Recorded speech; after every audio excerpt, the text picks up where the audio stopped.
Extrinsic motivation is when you do an activity in return for an external incentive. According to Hatch et al. 2009, extrinsic motivated athletes are more concerned with the outcome of a competition or performance. According also to Sandra Wood 2018, extrinsic motivators are not sustainable without passion. Extrinsic simply means the behavior that is driven by external rewards, something given to someone to recognize their achievements like medals, trophies. It can be tangible, such as money or grades, or it could also be intangible, such as praise or fame. We all know that every athlete needs cheers to boost their confidence, right? This extrinsic motivation may result to less sense of personal control. It is a motivating force that comes from outside of the person and the activity. Basically, it is a do this and get that contract. External regulation. People are driven by external regulation as a result of an active influence from the outside. When an athlete engages in an activity in order to receive an outside given reward, her conduct is said to be externally controlled. This is according to Anderson 2017.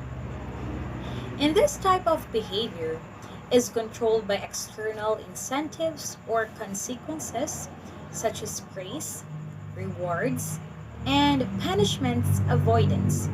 For example, an athlete who has worked hard and wants to win sports competitions because he wants to obtain a reward or acknowledgement from his parents or to avoid his parents from getting mad. This type of extrinsic motivation performed in the presence of specific external contingencies like pressures from peers, strict school requirements, or controlling teachers. In the absence of these contingencies, individuals will not remain engaged in the activity, will eventually quit or abandon the activity, or will not able to persist when the task becomes more difficult. Okay, so let's proceed to the next, which is introjected motivation.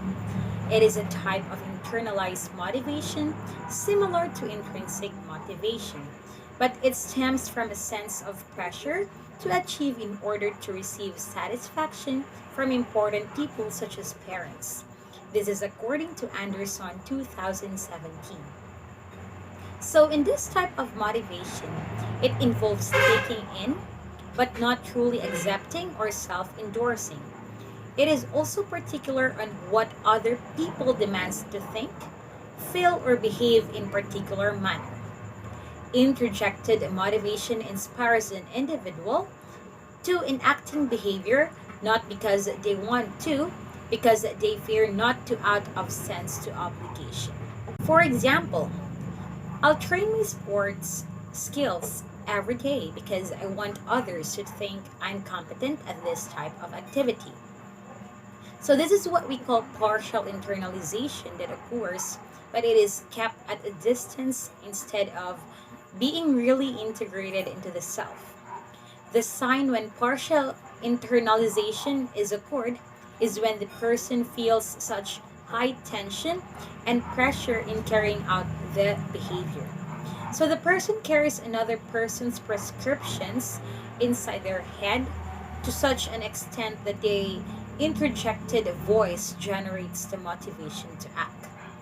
However, interjected regulation does not include the changing of internal structures because the behavior is regulated not by explicit external contingencies, but rather it is internalized representations on those contingencies.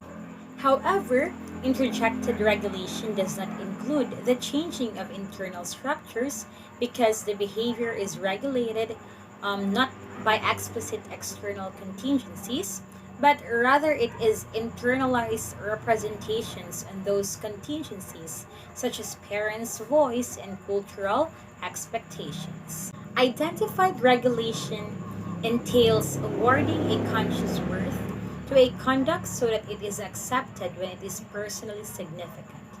This is according to Ryan and Desi 2010. So, identified regulation also refers to being motivated by reasons that are personally relevant to an athlete. This represents internalized, autonomous, or self determined extrinsic motivation. The person voluntarily accepts the merits and utility of a belief or behavior because the way of thinking or behaving is seen as personally important or useful. So, with this form of motivation, the individual doesn't find enjoyment of the behavior and there hasn't have to be an immediate reward. So, for example, an athlete may engage in resistance training because they understand that it helps to create lean muscle, which helps to prevent muscle loss as we age, according to Duncan et al. 2010.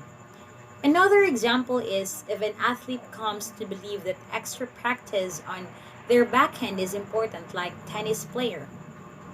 The motivation to practice is extrinsic but freely chosen. Extra work in tennis is extrinsic because these behaviors are instrumental to other aims. Yet they are freely chosen because they are perceived to be useful and valuable for one's life.